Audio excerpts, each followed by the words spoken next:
Let's be real, bro. This life can be tough. May bills, may problema. Minsan, meron pang heartbreak on the side. Pero listen to this.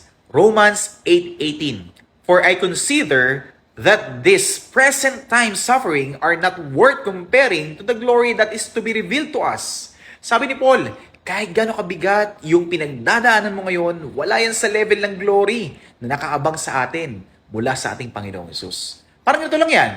Kung nag-gym ka, nag-workout ka, sumasakit ang katawan mo, nagpapawis ka, nagpapagod ka, pero worth it. Bakit? Kasi lalaki muscle mo, may gains. Ganon din kay Lord. Yung hirap mo ngayon, temporary lang yan. Pero yung reward, eternal yan. So kapag down ka, remember, pain is temporary. Pero yung glory kay Christ is forever. Kaya kapit ka lang. Huwag kang bibitaw. Kasi si Lord, sure win yan sa dulo.